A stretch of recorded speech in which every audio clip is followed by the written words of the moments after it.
ছোট ছোট আবদারগুলো যখন মেটাতে পারি ছেলে মেয়ের, তখন নিজের কাছেও খুব ভালো লাগে। মেয়ের আবদার করেছে ওর জন্য আইসক্রিম বানাতে, এই প্রথমবার মালাই কুলফি আইসক্রিম বানালাম। হ্যালো বন্ধুরা, আসসালামু আলাইকুম। আমি সীমাস লাইফস্টাইল থেকে সীমা বলছি। আইসক্রিম বানানোর জন্য প্রথমে আমি 1 লিটার দুধ নিলাম, ফ্রিজ থেকে দুধটা নামিয়ে নিলাম। এখন আমি অ্যাড করব গুঁড়া দুধ। 3-4 চামচের মতো আমি গুঁড়ার দুধ অ্যাড করেছি, এতে আইসক্রিমের ফ্লেভারটা ভালো আসে। এই প্রথমবার আইসক্রিম বানাচ্ছি, আমি এর আগে কখনো বানাইনি, জানি না কেমন হবে, তবুও মেয়েকে খুশি করার জন্য চেষ্টা করছি। এখন আমি গুঁড়া দুধটা মিক্স করে নিচ্ছি, দুধের সাথে ভালো করে মিক্স করে নিব, না হয় চুলায় দিলে দলা পেকে যেতে পারে। এখন আমি চুলায় চিনির ক্যারামেল তৈরি করব, সেজন্য চুলায় হাঁড়ি বসিয়ে দিয়েছি আর হাফ কাপ চিনি নিয়েছি। দুধটাও অনেক মিষ্টি, সেজন্য আমি চিনি বেশি অ্যাড করব না। হাফ কাপের মতো চিনি নিয়েছি 1 লিটার দুধের জন্য। এখন আমি আস্তে আস্তে এটাকে ক্যারামেল তৈরি করে নেব। আপনারা চাইলে একটু পানি অ্যাড করতে পারেন, তাড়াতাড়ি চিনিটা গলে যাবে। এই যে দেখুন, আস্তে আস্তে চিনিটা গলতে শুরু করছে। আমি সামান্য পরিমাণ একটু পানি অ্যাড করেছি অফ ক্যামেরায়। দেখুন কি সুন্দর একটা কালার আসছে। একটু ঘন করে নেব। ঘন হয়ে আসার পর আমি চুলা থেকে নামিয়ে নিলাম। এখন দুধটা ঝাল করে নেব। আমি 1 লিটার দুধ নিয়েছি আর এটাকে আমি ঝাল করে হাফ লিটারের মতো করে নেব। আমার ভিডিওটি যদি ভালো লাগে অবশ্যই একটা লাইক দিয়ে ভিডিওটা কন্টিনিউ করবেন।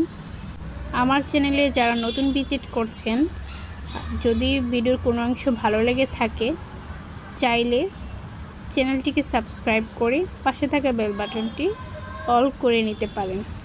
এখন আমি চিনির ক্যারামেলটা মিক্স করে নিচ্ছি।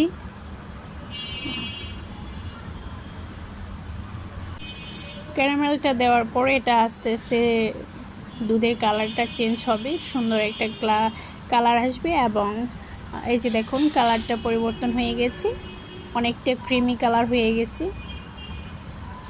এতে করে আইসক্রিমের ফ্লেভারটাও ভালো আসে, খেতেও অনেক ভালো লাগে। আমি কোনো কিছু ব্যবহার করিনি। অনেকেই কর্নফ্লাওয়ার অ্যাড করেন, বাট আমি কিছু ইউজ করিনি। এই যে দেখুন, আমি 1 লিটার দুধকে হাফ লিটার করে নিয়েছি। কালারটা কত সুন্দর আসছে। এখন আমি ঠান্ডা করে নেব দুধটাকে। কত সুন্দর একটা কালার আসছে।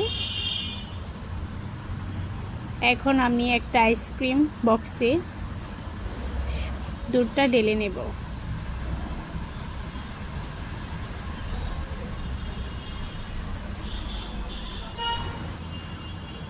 এই যে দেখুন, আমি একে একে সবগুলো বক্সে ঢেলে দিচ্ছি।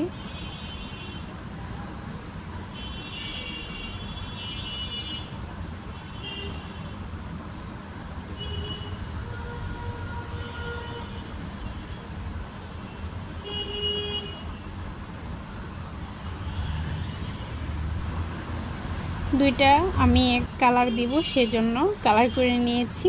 ফুড কালার, হালকা কালার দিয়েছি, পিঙ্ক কালার। এখন আমি ক্যাপগুলো লাগিয়ে নিব।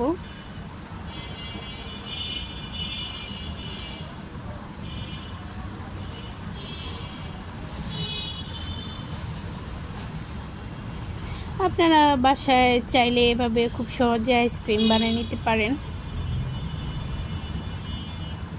এখন আমি ফ্রিজে রেখে দেব